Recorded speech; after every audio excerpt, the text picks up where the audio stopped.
kailangan mong iayos at tulungan ang katulad mo. Huwag kang bibitiw patungo sa tunay na pagbabago.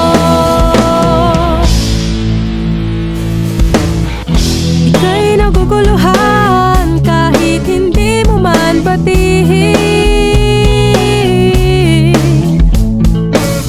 Halos maligaw ng landas dahil sa kahirapan.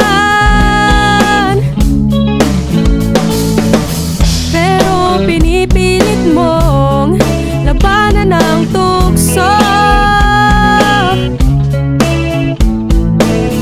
para lang makamit ang pagbabago na iyong pinapangarap.